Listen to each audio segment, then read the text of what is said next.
everybody, it's Amy from raisingarrows.net, and it is the afternoon here, so the lighting's a little bad, but I wanted to share with you about my $100 a week grocery budget challenge that I did for January. I think I mentioned it in the video that I did on home, but I'm not exactly sure. My word of the year is home, and I think I said in there that I was doing that, but I'm not remembering for sure. But I wanted to just share with you how I did it, how it turned out, what I might do differently, and just a little bit of the interesting factoids that came out of the whole experience for me. So a little bit of backstory. We do have a bit of a stockpile, a bit of a grocery store in our basement. I started doing this back in August of 2021, and I go through that whole process. I have a podcast and I also have a post on the topic. The interesting thing is, from the podcast recording to the time that I wrote the post, some things changed about how I stockpile. The biggest thing that changed was how I maintain my stockpile. I used to maintain it regularly, like checking through it every single week and trying to keep it topped off regularly. And I have decided to only do that about every 6 months, to top everything off and then let everything come back down and then top it all off again, unless there's some sort of really great deal that I just can't pass up. So that's kind of changed from the recording of the podcast to the writing of the post. If you go and check those out, I'll have those down in the description so that you can listen to that or read that if you are interested in the actual stockpile process. So I just wanted to disclose at the top of this video that I do have a stockpile that I can grab from. We're not starting completely from scratch with this $100 grocery budget. It's kind of similar, except not, to the Three Rivers Homestead Pantry Challenge that Jessica does. She's pulling from the pantry and she's trying to use up things to get ready for the next growing season. And for us, it's a little different purpose. It was to save money. And it was to whittle down some of those things that we had stockpiled that were getting close to expiration dates and things like that.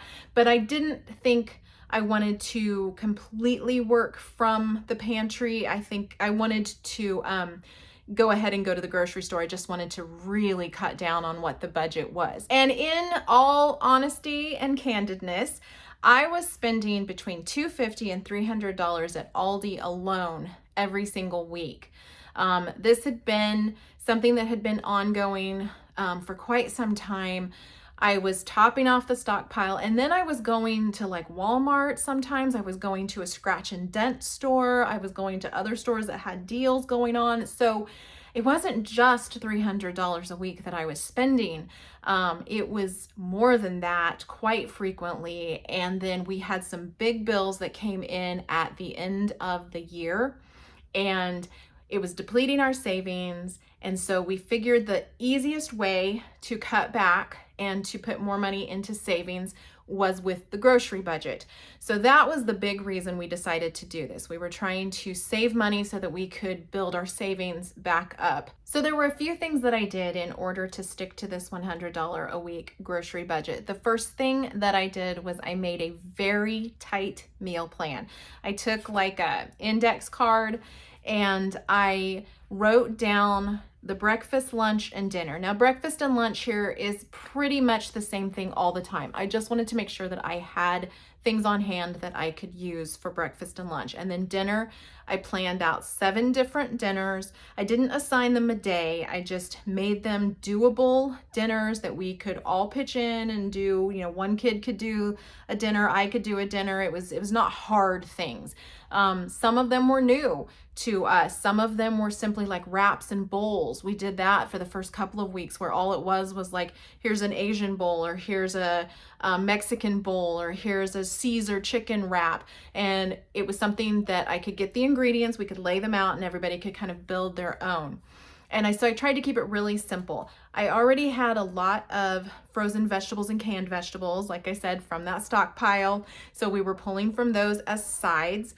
I did buy bread because my oven is on the fritz. It's been on the fritz for months and months and months. It's finally back working again, but during this time frame, I did not have an oven.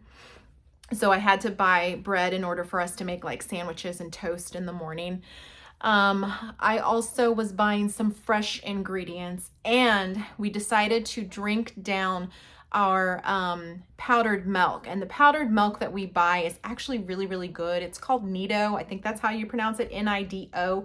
It's like a yellow canister like this, like a number 10 can.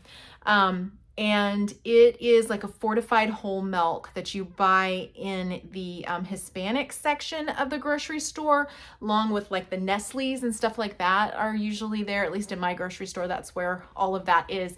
And it is the best milk, the best powdered milk you could possibly ever buy. And so I had one that was getting ready to expire.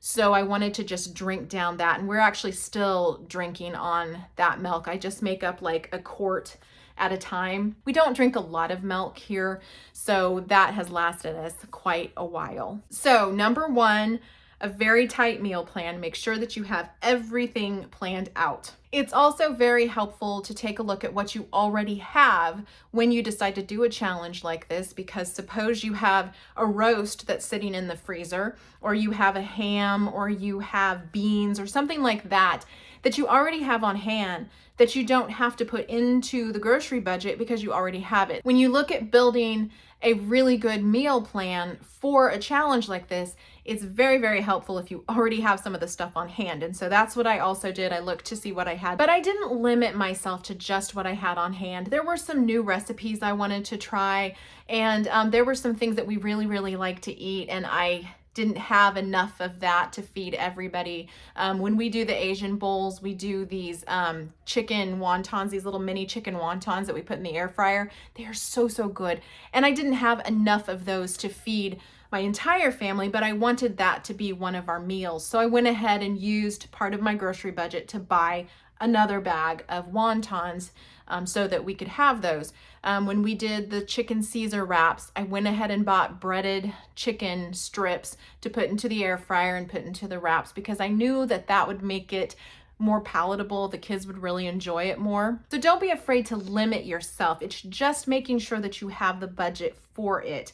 Now that's the next key ingredient, is going to the grocery store and counting, keeping track as you go through the aisles, because what it will do is not only are you going to stay within your budget, but it's also going to help you to decide when you get to a place where this particular item is going to put me over the budget. You get to decide, do I need it? Do I just want it? Is there something I could do instead? So for instance, we had these Mediterranean bowls that we were going to have, and I did not have tzatziki sauce on hand, and I did not want to make it because it was going to be a busy night that I wanted to have those. And so I went to look at the grocery store and see if I could find just like a little tub or something of it. And they didn't have any. So I decided we could just do ranch and not worry about having this specialty sauce. We could just put ranch on it. And not picking up that tzatziki sauce allowed me to not have to put that into my budget. But there's been other things, like there was some vegetable blend that I wanted to get. And when I looked at the price, I was like, never mind, I can do something different. There had been other things like that where I thought I was really going to want this one thing. I got there, it was going to put me over budget, or it was just way more than I wanted to spend. And I decided, nope, not doing that. I'm going to change gears. And I was able to take note of that and keep track of that as I went along and make good decisions in the grocery store. Now I'm going to interject here something that happened that was a little mind-blowing for me and a little eye-opening, is the fact that I realized I had been used to just putting things in my cart. I wanted that, I was going to put it in my cart. Did I have a purpose for it? No, it sounded good, so I put it in the cart. With a $100 grocery budget and 10 people most of the time eating, there's no way I could just put whatever I want into the cart. I had to be very thoughtful, very focused. And because I had to be so thoughtful and focused, I chose to only go to one store. I did not shop multiple stores, and I went to a store that was typically more expensive. And the reason for that is because those stores had more of the foods that I needed. They had a better variety. I wasn't going to have to go to another store because I couldn't find everything I needed. And Aldi was not that store. I purposely chose not to go to Aldi. The initial reason I chose not to go to Aldi was because Aldi has things in those middle aisles that I want to buy. They have things that are tempting. They have special buys, and they have things that are not food. And I was also used to shopping Aldi. Remember, I was spending almost $300 at Aldi a week. And so I was used to shopping Aldi in a certain way. And that way involved that dumping it into the cart without thinking, because I've shopped Aldi for years and years and years. And so I know what we eat, but I was mindlessly throwing those things into the cart. In fact, during this pantry challenge, I walked into Aldi one time and I ended up thinking, oh, I'll grab this dish detergent, because in my radar is the fact that we buy our dish detergent at Aldi, and I probably needed more. I don't remember having seen any underneath the kitchen sink. Surely we need more dish detergent. If I remember right, before I started this, I needed dish detergent. I don't know where that thought came from. I don't know why I did it. I grabbed a dish detergent off of the shelf, put it in the cart, got home, and guess what? There's dish detergent underneath my sink in the kitchen. I didn't need the dish detergent. I don't even know what I was thinking, but that's what happens when you mindlessly shop, or when you shop a place that you're used to shopping. You kind of just grab because you know what you usually eat. Obviously, I don't eat dish detergent, but you know what you usually get there. And unfortunately, I kind of caved during that. Like I said, I thought I was remembering I hadn't gone into Aldi, but I actually did go into Aldi that one time because we needed to pick up something that was specific to Aldi. And it was a disaster. I went in and I think I spent $40 that time. And that was toward the end of the challenge that we were doing. And I shouldn't have gone in. It was a very, very bad choice because I went in and just grabbed a couple of things that I wouldn't have grabbed otherwise. So I shopped the commissary and I shopped our local Kroger for the most part. Those were the two places that I went, and I would do all of my shop there.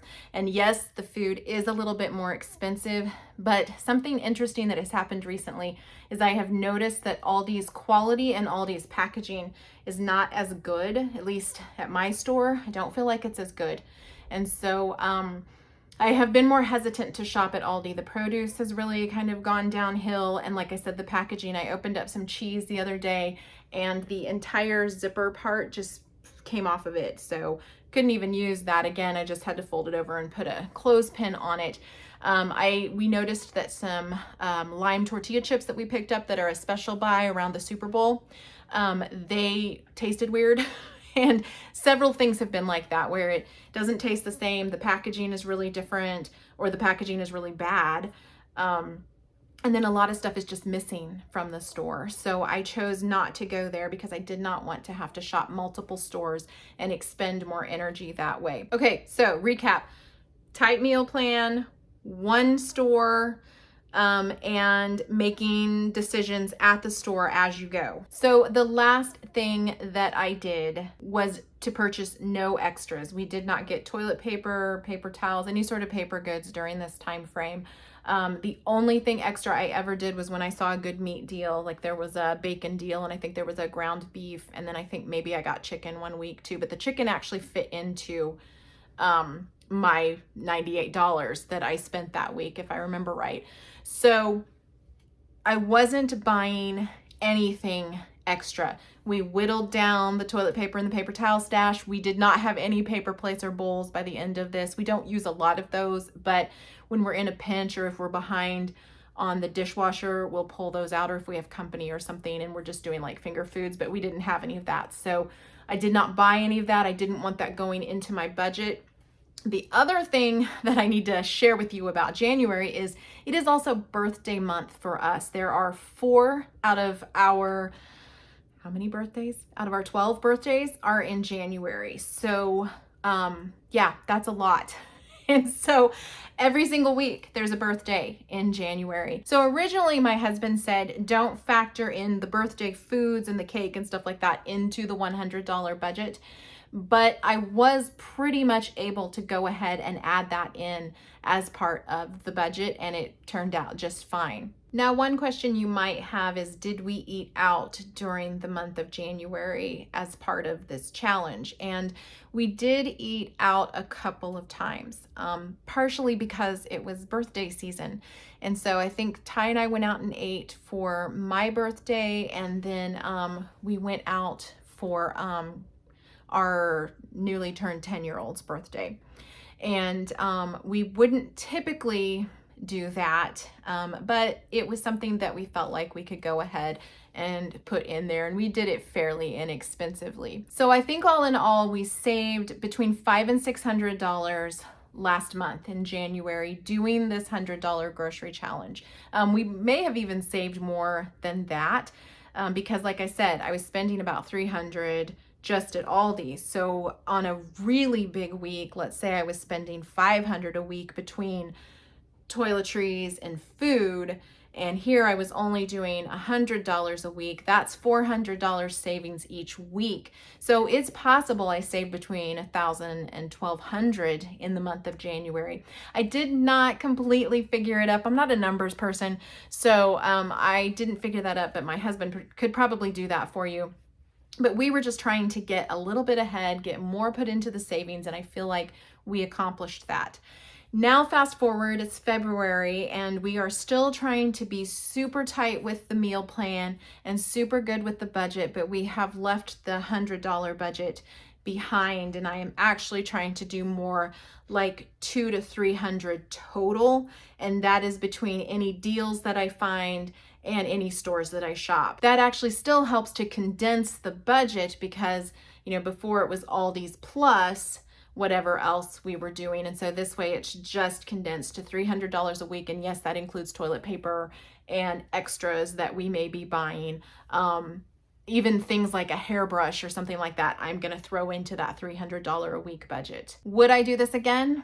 Absolutely. I absolutely would do this again. Some things that I learned from it is that I have not been doing very well with having a menu plan that I actually execute. I did so much better just having, that focus and putting things down on paper and saying, this is what I'm going to make. And I only have the food for that. Like, there wasn't anything extra sitting in the pantry or in the refrigerator that I could make. It also taught me that our stockpile was actually larger than it needs to be. And that's kind of a strange lesson because so often you hear people talk about, build your stockpile, build your stockpile. Something that I realized was there was just too much there. I really only need to have about a 6-month stockpile because we either aren't eating as much as I thought we were going to be eating of certain things. I ended up taking a new inventory. I ended up going through and using my master grocery list, which, yep, it's sitting right here. This is my master weekly grocery list, and I end up putting at the top 6-month stock up. And what I did was I wrote numbers beside everything. I wrote numbers beside everything to tell me exactly what I thought we would need for 6 months. And that way, when I go to stock up every 6 months, I'm like, okay, are the chocolate chips up to this level? Are the salt and pepper grinders up to the right level? And so I'm just looking through all of these things. This also includes frozen goods. It includes meat. It includes canned goods. It includes miscellaneous things like Ziploc bags and aluminum foil, and how much I feel like I need for a 6-month stock up. And so it prompted me to do that. And that was a really good thing because now I have a little better handle on how much we actually need. We don't need as many tomato products as I thought we needed. I don't think we need as many beans as I did have. And then there are some things that are just going to be long-term storage. And as we get closer to their best by dates, I'll cross that bridge when I get there and we'll start using those up. But for the most part, that working pantry that we're rotating, I had too much. And so I am working through fixing that, remedying that, and actually getting a really good grasp on how much we truly need, and then paring it down to a 6-month pantry instead of more like a 9 to 12-month pantry. Because frankly, we could make do with some things and make it stretch and it would be okay. but I like to have a working pantry, one that I can pull from like a little grocery store in my basement. So that is one thing, that is one big lesson that I learned from all of this. So that's kind of basically what we did, how we did it. If you have any questions, feel free to ask me in the comments, and I'll try to answer, a little bit more about it. But it was a really good experience. It was very eye-opening, and it was very, very helpful. So I would encourage you to try your own little challenge. It could be anything. It could be, I'm not going to buy these things for the next month, or I'm going to keep within this budget, or I'm going to do a very tight meal plan and see how that does for you. Even if you don't have a specific budget in mind, try doing that really tight meal plan and see if it helps your budget. So let me know what you end up doing and how it goes for you, and we will see you next time.